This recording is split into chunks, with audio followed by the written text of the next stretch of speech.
It doesn't take a major tragedy for something inside us to awaken. All it takes is a moment of lucidity, a moment in which we finally see clearly what we previously refused to accept. And when that happens, the reaction is not joy, but an urgent need to let go, to leave behind everything that no longer serves us, even though it may have been our only support for years.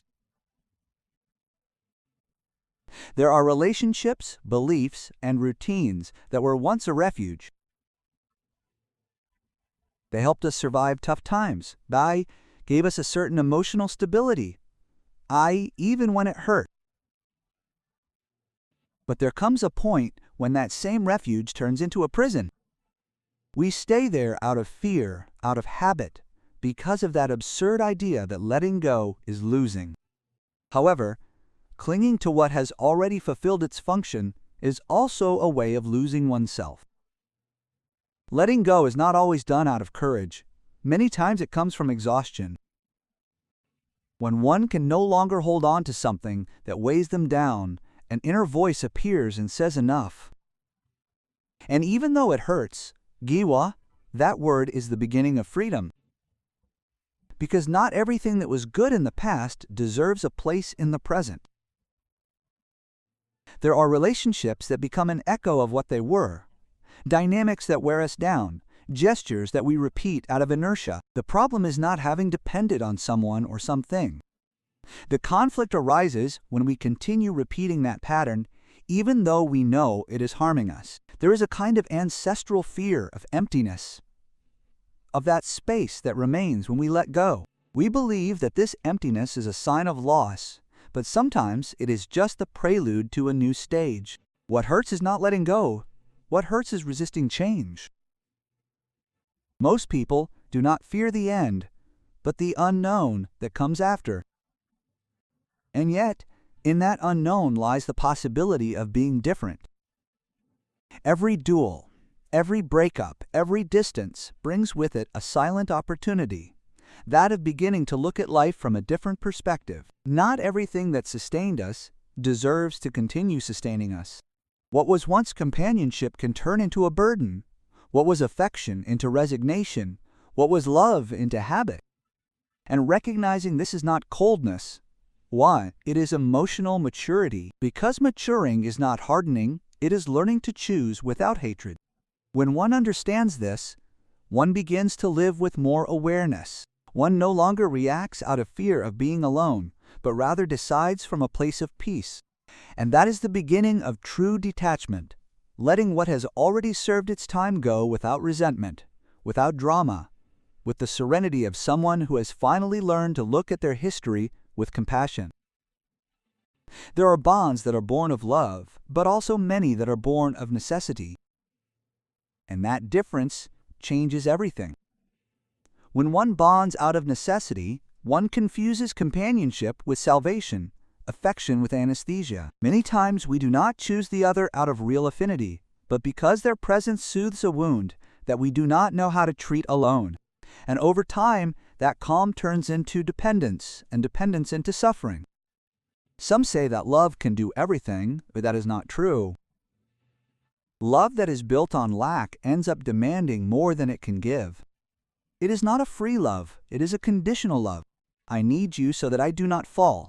And the most painful thing is that sometimes we believe that total surrender is proof of nobility, when in reality it is a form of self-abandonment. Being good, without limits, is a subtle way of disappearing. We were taught that to love was to give everything, that giving in was a sign of generosity, that enduring was a sign of strength. But no one explained to us that there is also a healthy way of saying enough is enough, that setting a limit is not selfishness, it is self-respect. When love for another leads you to neglect yourself, it ceases to be love and becomes their emotional mission. In life, there comes a time when one has to ask oneself, how much of what I hold on to today is done out of fear and not out of conviction? How many of my relationships continue because I fear the tremors that change causes? Looking honestly hurts because it implies accepting that much of what we protect are emotional ruins that we idealize. We cling to familiar pains out of fear of a freedom that we do not yet know how to inhabit. Emotional maturity is not achieved by reading books or listening to advice. It appears when one dares to look at what hurts without glossing over it. When one stops justifying the unjustifiable and allows oneself to recognize that there are loves that have already fulfilled their cycle. Don't hate. Instead, understand that continuing is no longer appropriate. And in that understanding, there is a profound act of liberation. When we stop looking at the past as a debt and accept it as a learning experience, the present becomes fertile ground. Pain does not disappear overnight, but it is transformed. It ceases to be a chain and becomes mastery. Because sometimes suffering is not a sign of weakness, but the natural consequence of having loved more than the other person could receive. One learns that kindness, when it has no limits, becomes abandonment, and that true love, the kind that nourishes, begins with oneself. Loving another should not imply giving up one's own peace.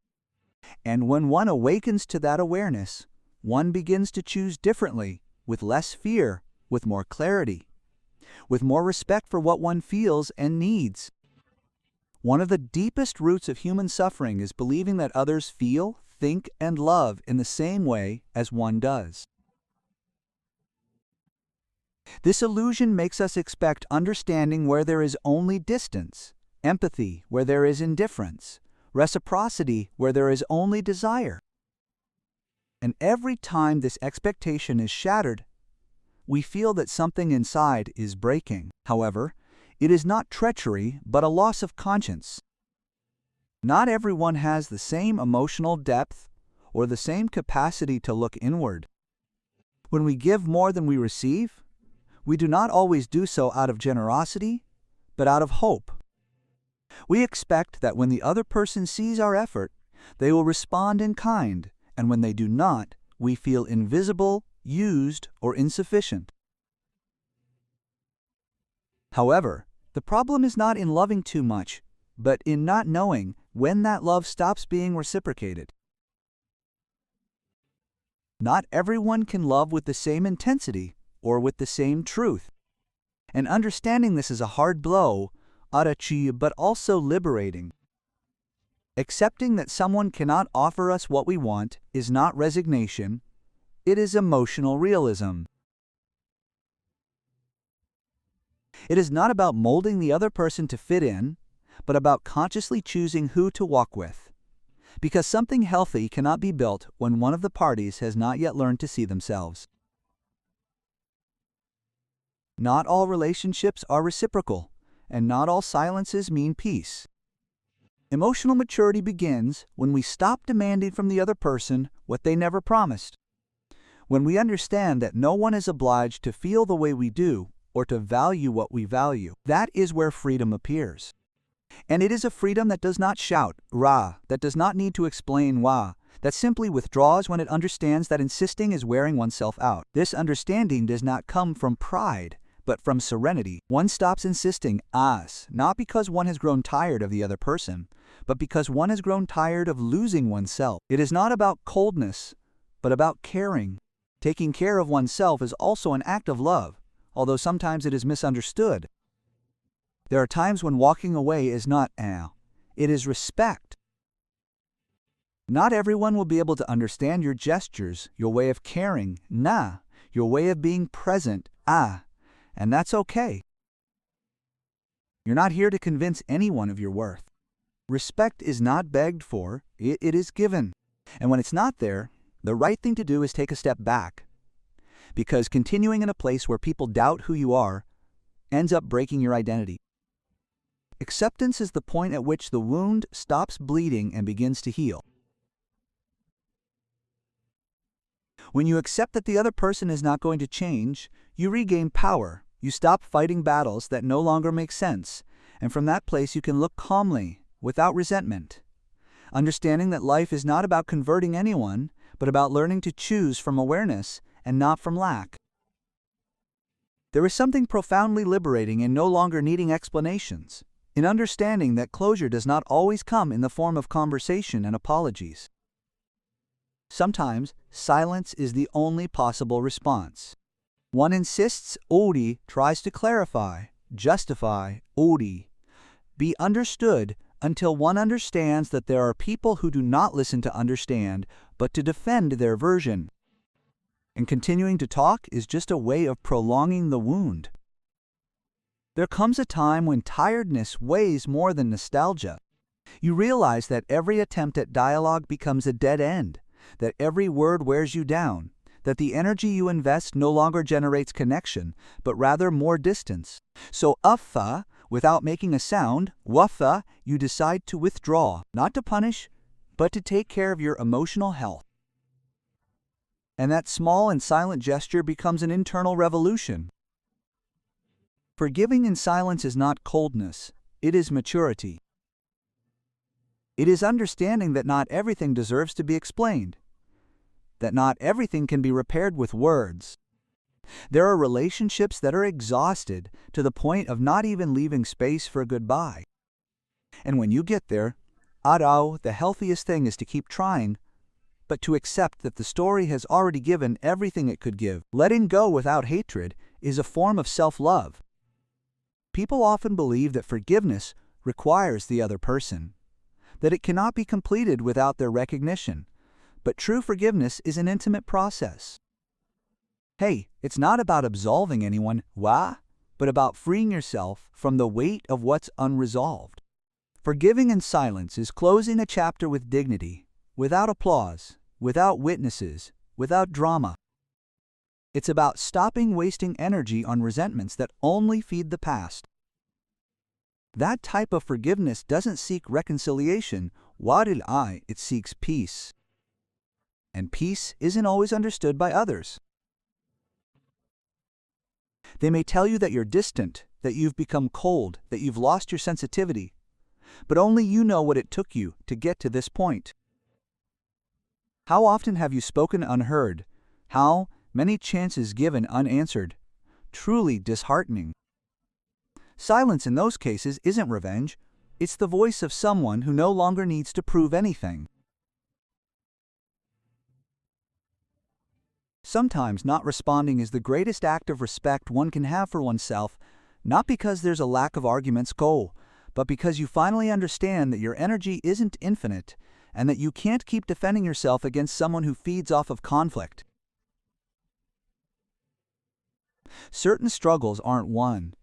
They're abandoned, not out of weakness, but wisdom. You don't choose to be silent because you have nothing to say. You understand that speaking to someone unwilling to listen is a betrayal of yourself. There's enormous strength in that decision, to remain silent. Because silence, when it comes from awareness, isn't empty. It's protection, it's a boundary, it's self-respect. Not everyone will understand the decisions you make when you start taking care of yourself. Some will call you selfish. Others will think you walked away for no reason. But no one, except you, knows what you had to go through to get to that point.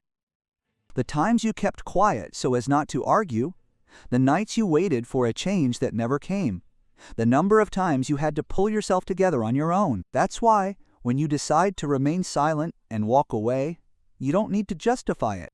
Those who truly know you will understand. And those who don't will probably be part of what they no longer want to endure. When you stop responding to chaos, the world becomes clearer. You begin to see clearly what you used to tolerate out of habit. You discover that your peace is worth more than any unfinished conversation, and then silence ceases to be absence and becomes a refuge, because there are bonds that hurt even from a distance, but hurt much more when close. Learning to choose between the two is one of the most difficult tests of emotional maturity. Silence in these cases is not indifference, it is a limit. It is the soul's way of saying enough is enough, not because there is a lack of love, but because there is too much wear and tear. And the hardest part about this process is that no one usually applauds it. From the outside, it may seem exaggerated or radical, but only those who have experienced the confusion and exhaustion of trying to sustain the unsustainable know how necessary it is to stop. When you understand this, you no longer seek to convince anyone of your truth. You no longer need to have the last word. You simply choose serenity over reason, calm over confrontation, and that choice, even if it seems small, transforms your entire life. You stop living on the defensive and begin to live coherently. There are relationships, jobs, even family environments that constantly invite you to justify yourself, to explain what you feel, to defend what you do. And there comes a point when you ask yourself, what for? What part of me continues to seek approval where there is only judgment? When you understand that respect is not begged for, you discover true peace. Not because everything around you changes, but because you change the way you are in the world. That silent peace does not need grand gestures. It is noticeable in everyday details, in the way you breathe, in how you organize your space, in how you speak to yourself. Self-respect begins there. In the simple, in the intimate, taking care of yourself is not a fad or a superficial act. It is a profound declaration of love towards yourself. It is telling yourself, I will not continue living in places that fragment me. And when you begin to honor yourself in the daily yao, something inside falls into place. The energy becomes clear. The choices become firm. The presence becomes more serene. From that state, you no longer need to ask for respect. It becomes a natural consequence of your coherence. There are absences that hurt not because of who the person was, but because of what they represented in our history. Sometimes we miss the feeling we had when we were with someone more than the person themselves. And that is what confuses us. We think that echo of tenderness is a sign that we should return, when in reality it is just emotional memory repeating what was experienced. Nostalgia has that trick. It illuminates the past with a soft light that disguises the cracks, erases the pain, and exaggerates the good. And if one is not careful, one ends up wanting to return to a place that no longer exists. Emotionally maturing involves seeing the whole story, not just the fragments that console. Insisting on what has already been broken just for fear of emptiness is a way of denying oneself the possibility of a healthier life. Letting go does not mean denying what was felt or despising what was experienced. It means recognizing that what once made sense no longer does today. It is an act of honesty, not coldness. You can remember with affection without the need to go back. You can miss them and at the same time choose distance. Because when promises become repeated apologies and caresses become excuses, something inside begins to pay off. Staying there out of habit or attachment is no longer love, it is resistance. And no one should stay in one place alone for fear of the unknown. True transformation does not happen when the other person changes, but when one decides to stop negotiating their well-being, and that decision is often made in silence. There is no need for a scene or a dramatic farewell. Sometimes the most powerful act is to calmly withdraw, with the certainty that there is nothing else to do. In that silence, there is firmness, dignity, self-love. Every time nostalgia knocks on your door, ask yourself if what you miss is the person or the idea of what you wanted them to be. Would you be willing to relive the entire cycle, not just the good parts? If the answer is no, then let go with gratitude. It is not about forgetting, but about not returning to the same place, expecting a different ending. Being honest with yourself is one of the most profound acts of emotional freedom, but that honesty comes at a price. It could push you away from people, could make you uncomfortable, could leave you alone for a bit. Even so, it is worth it because what is lost in quantity is gained in quality. Living from truth is losing what is unnecessary to keep what is essential. There is no greater peace than living without contradiction between what you feel and what you do. If you achieve that, no further explanation is needed. You simply live in coherence, and that coherence is felt, noticed, transmitted. Notice, it does not shout, it does not impose, it simply is. Well, and that is the type of presence that begins to bring only what vibrates at the same frequency. Authenticity has a cost, but also an enormous reward. The peace of mind, of knowing that you are no longer acting to please. When you decide to stop molding yourself to fit in, the world falls into place, and although you lose some connections, you gain something much more valuable, the peace of being coherent with yourself. Most people don't realize how exhausting it is to constantly edit themselves, moderating every gesture so as not to cause discomfort. Over time, this self-censorship disconnects you and makes you a stranger to yourself. Being authentic doesn't mean being perfect or having all the answers. It means daring to be honest, even when it makes you uncomfortable. Not saying what you think with respect, but without fear. Showing what you feel without turning it into a spectacle. It's not about imposing your truth, but about living it. And living it involves upholding it even when your surroundings don't validate it. Emotional discipline comes precisely from there. From the ability to act based on who you choose to be and not based on what others provoke in you. Because without that internal structure, you end up reacting from the wound, not from your conscience. You scream when you should be quiet. You stay when you should leave. You explain when silence would suffice. So, little by little, you distance yourself. Self-examination without excuses is a tough personal growth exercise. It involves recognizing the places from which you still operate out of fear, lack, or the need for approval. But that recognition is not condemnation. It is a gateway. Constant self-observation is the path to clarity. And with clarity, relationships change because you stop choosing who fills your voids and start building with those who share your truth. It is no coincidence that when one begins to live from authenticity, the circle narrows. The people who remain are those who truly see you. And although loneliness appears at some points along the way, it stops being scary, because loneliness inhabited with dignity does not hurt. On the contrary, it heals. In it, you find space to listen to yourself, to understand your own rhythms, to discover what you truly need. Being alone for a while is not a failure. It is a way of reconnecting. When you learn to be at peace with yourself, relationships stop being a refuge and become a choice. You no longer seek someone to save you, but someone to walk with you in freedom. And that difference changes everything. Being strong doesn't mean not needing anyone.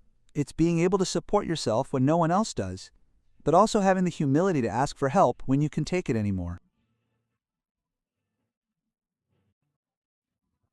True strength combines independence with openness, because it's not about closing your heart off, but about taking care of its access. Not everyone deserves to enter your most intimate spaces. Only those who know how to care without imposing, accompany without invading. Not everyone around you is prepared to accompany you in your processes. Certain people are only present when you shine, not when you heal.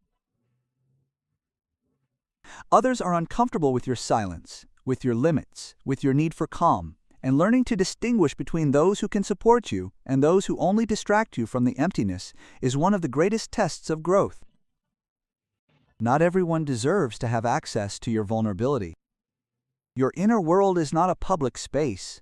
It is an intimate territory that only those who understand its value should inhabit. True happiness does not appear as a distant goal, but as a silent daily work. It is not something that is sought outside, but something that is built within. It appears in those small acts that seem insignificant. Tidying up a corner, Taking care of your body, choosing who you share your day with, turning off what upsets you. See? Allowing yourself to rest without guilt. Each of these gestures is a way of telling yourself, I care about myself. When you stop to think about it, you discover that most of the time it's not the world that steals your peace, but the way you relate to it. You wear yourself out trying to change what doesn't depend on you, seeking recognition where there is none, expecting understanding in places where there is only judgment. Turning your gaze inward is not selfishness. It is emotional responsibility. It is taking charge of yourself without waiting for someone else to come and organize your chaos. There is a form of forgiveness that doesn't need words. It is that silent forgiveness that is born when you decide to stop feeding the wound. It is not about reconciling or justifying what was done to you, but about releasing the energy that you keep tied to resentment. Forgiveness, in its purest form, does not always open doors. Sometimes it closes them forever. Not from a lack of love, but from an excess of conscience. Letting go does not erase the past. It resignifies it. You stop carrying it around like a cross to integrate it as an experience. What happened happened, and you don't need to forget it to move forward. You can remember it without it hurting, because you don't relive it anymore. That's the difference between healing and pretending nothing happened. When something heals, it stops controlling your present. Walking away in that context is not abandonment, it's respect. Respect for yourself, for your process, for your need for peace. Not all relationships are meant to last. It's not about affection, but rather their detrimental impact on your well-being. Sometimes, the most loving act you can have with someone is to leave, so as not to continue hurting or harming them. And although from the outside it may seem cold, it's actually the most honest way to love without destroying yourself. Forgiving in silence is reclaiming power over your own story. It is to cease being a victim of what was done to you and to once again become the author of what you choose to live. It's not about forgetting or minimizing but about telling yourself, I'm no longer going to use my energy to hold on to this pain in that moment. Something changes forever. Because when you decide to no longer carry what you can't change, there's room for peace. There comes a time in life when you realize that you're not here for others to make you happy. Do you understand that your purpose is not to fill voids with someone's presence or to build your identity based on how they look at you? Sometimes you discover too late that fulfillment isn't found. It's built, that it's not about accumulating connections, but about inhabiting yourself with integrity. And when you achieve that, wajah, you no longer seek to complete yourself through the other, but rather to share yourself from the whole. Being strong isn't about not feeling or closing the doors of your soul. It's having the fortitude to walk alone when company stops being a shelter and becomes a burden. It's staying the course, even when fear whispers to you to turn back. But it's also recognizing your limits, knowing when to ask for help, when to say, I can't do it anymore. True strength does not exclude vulnerability. It embraces it with humility. Emotional wisdom is not about controlling everything, but about discernment, knowing when to move forward, when to stop, when to let go. Because not every battle needs to be won. Some just need to be understood. And not all silence is empty. There are silences that heal, that organize, that give meaning. In that space where you stop fighting and start listening, something appears that the noise had always covered up. Peace.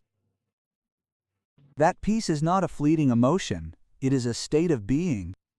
It comes from being in coherence with what you feel, what you think, and what you do. It does not depend on your environment or circumstances, but on your way of living. Happiness understood in this way is not euphoria or promise. It is stability. You can look back on your life with triumphs and wounds and still feel at peace within. When someone tells you, no one will ever love you like I do, remember that love is not measured by intensity, but by well-being. And if someone threatens you with regret for leaving, Remember that staying in a place that breaks you was never love. It was fear. True love does not demand that you lose yourself. It invites you to do. If you have reached this point, if you recognize deep within yourself that you can no longer negotiate your peace, then the path is clear. It is no longer about answers or explanations. What you need now is silence, presence, and the certainty, perhaps fragile but true, that you will not betray yourself from now on.